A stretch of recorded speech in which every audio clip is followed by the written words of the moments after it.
खऱ्या बांधकाम कामगारांना न्याय द्या या मागणीसाठी महाराष्ट्र बांधकाम कामगार न्याय व हक्क संघर्ष समितीच्या वतीने सुरू असलेल्या आंदोलनाची दखल घेऊन सहाय्यक कामगार आयुक्त यांनी दिनांक 28 एप्रिल 2025 रोजी दुपारी 4 वाजता संघर्ष समितीची बैठक बोलवली। परंतु नेहमीप्रमाणे सहाय्यक कामगार आयुक्तांनी कार्यालयात उपस्थिती न राहता पळ काढले। त्यामुळे बांधकाम कामगार संघर्ष समितीच्या पदाधिकाऱ्यांनी ताबडतोब त्याच वेळेला सहाय्यक कामगार आयुक्त कार्यालयासमोर टाळे ठोकले। सहाय्यक कामगार आयुक्त बांधकाम कामगार योजनेचे प्रमुख असून त्यांच्या मार्फत बांधकाम कामगारांना न्याय मिळणे अपेक्षित आहे। परंतु दिवसेंदिवस बांधकाम कामगारांची समस्या वाढतच आहेत आणि बांधकाम कामगारांची आर्थिक लूट होत आहे। इतके नव्हे तर खोट्या बांधकाम कामगारांची नोंदणी मोठ्या प्रमाणात होत आहे।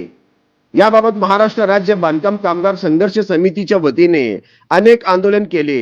त्यानंतर दिनांक 24 एप्रिल 2025 रोजी आमरण उपोषण आंदोलनाला सुरुवात केली।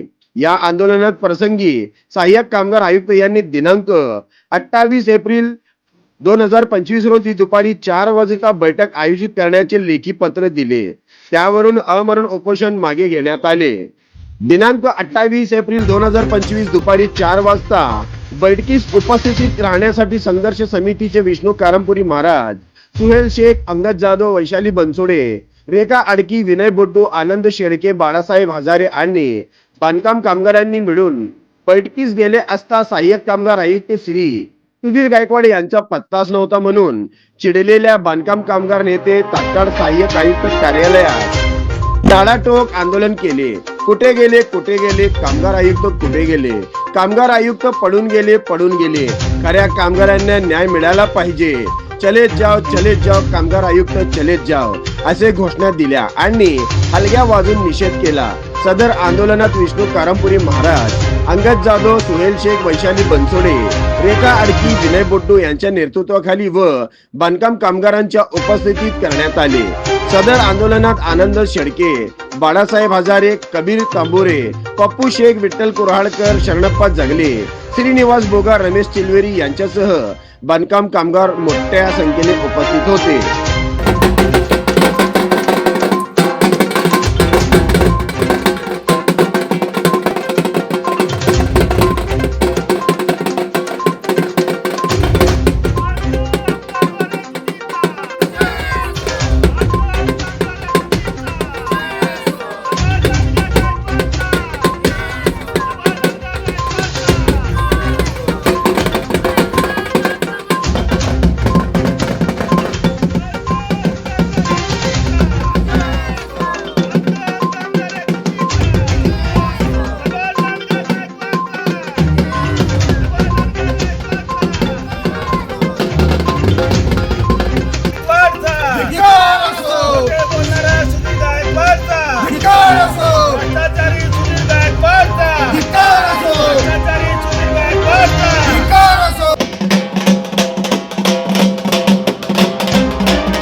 दलालांचा तडीपार झालाच पाहिजे।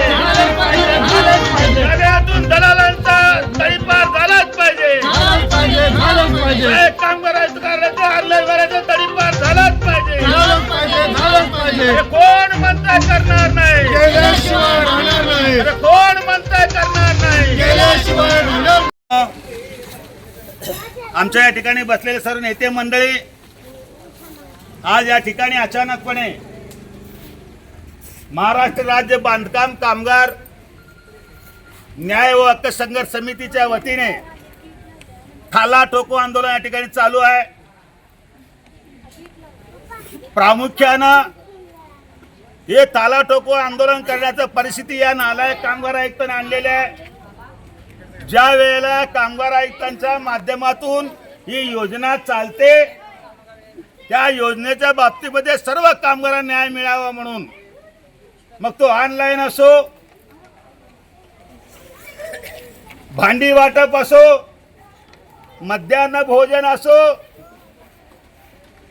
ज्या ज्या योजना शिष्यवृत्ती असो, हे सगळं सरळ सोपं झालं पाहिजे. सकाळीपासून या ठिकाणी खाली ऑनलाईन मध्ये वारसदार नोंदवण्यासाठी 2-2 दिवस पाहायला बसलेत. माझ्या कामगार माता भगिनींना सरकार म्हणतंय कुठल्याही प्रकारचा त्याला त्रास होता कामा नये.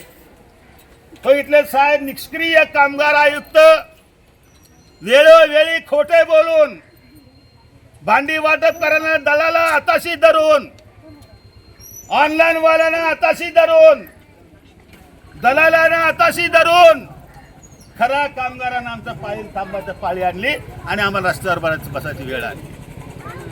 काय झालं हो?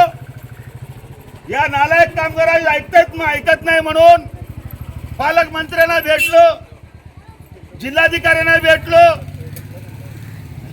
कामगार मंत्र्यांना भेटलो, तरी यांनी ऐकत नाही म्हणून, वरिष्ठ सांगत नाही म्हणून 24 तारखेला 24 एप्रिल रोजी आमरण उपोषण बसण्याचा निर्णय घेतला. आमरण उपोषण बसल्या या कार्यालयातील सरकारी कामगार अधिकारी गायकवाड, एक गायकवाड कामगार आयुक्त, दुसरा कामगार सरकारी अधिकारी गायकवाड, या गायकवाडला पाठवलं आणि तुम्हाला सोमवारी या ठिकाणी बैठक लावतो म्हणलं आणि सोमवारी बैठक लावतो म्हणून बेपत्ता झाला. बेपत्ता होऊन आम्हाला रस्त्यावर बसायची वेळ आली. आमच्या माता भगिनी तिकडे बसलेले बांधव सगळे आम्हाला दार उघडा हो जायचंय. अरे बाबांनो, तुमचं दार उघडण्यासाठी आमचं दार बंद करून बसू. तुम्हाला दार उघडण्यासाठी तुम्हाला पाळीला उभारून घरात बसून सगळं काम झालं पाहिजे, घरात बसून भांडी मिळायला पाहिजे, घरात बसून मध्यान्ह भोजन मिळायला पाहिजे, घरात बसून सर्व सोयी यायला पाहिजे. आता पुढच्या वर्षामध्ये प्रत्येकाला सायकल येणार आणि पुढच्या या वर्षीपासून दर वर्षाला 12,000 रुपये तुम्हाला बोनस मिळणार आहे. आता हे भांडी 3-4 हजार भांडी देऊन आम्हाला नाटकं करायला. आमच्या आया बहिणी सकाळी येतात, अरे एकदा पहाटे 4ला पाळीला थांबलेत. ही अवस्था कोण आणली?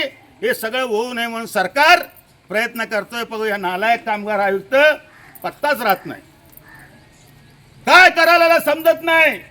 भांडी वाटपाचा महाराष्ट्राचा मुख्य आहे, अन्नदान वाटपाचा मुख्य आहे. अन्नदान बंद पडलं आणि आता तुम्हाला ऑनलाईन करण्यासाठी दररोज पाळीला लावताय आणि दलालांना ऑनलाईन वाला हात सोडून आम्हाला 4-4 महिन्यात तारीख देता आणि या लोकांना 4 मिनिटांमध्ये हात न सोडता.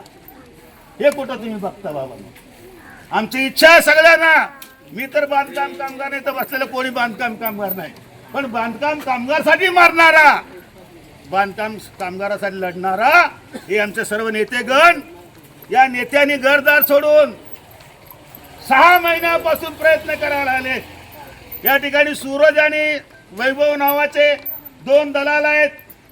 त्यांच्यासाठी हे दलाल हात बसलेला असतो. कर्मचारी काय करावं? वाजले की लाकड घरी जायला पाहिजे. पण आमचे माता भगिनी 6 वाजल्यानंतर आयुक्तांना म्हणतात, साहेब आम्हाला काय तर करावं, हे लाईनला लावून देऊ नका. पण हे नालायक माणूस ऐकायला तयार नाही आणि आज बैठक बोलवतो म्हणून सकाळी फोन करतो, आमच्या घरात मयत झालं. अरे तू मेला तर बरं झाला असतं रे बाबा, आमचा जीव तर वाचला असता. घरात मयत झालं पण आम्ही मरायचं का? आमचं कामगार मरायचं का? 5 मिनिट थांबायला लावलो आमच्या माता भगिनीना. हो उघडा की हो, हो उघडा की हो.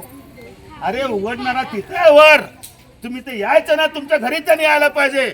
अशा प्रकारच्या भूमिकेने आमच्या संघर्ष समितीने अनेक आंदोलने केलेले आहेत. आता आम्ही काय करणार आहे? सहाय्यक कायकडे कागद देखो पत्र दे.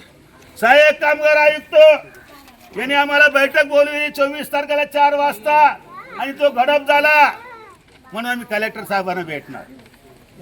याची अकालपट्टी करा,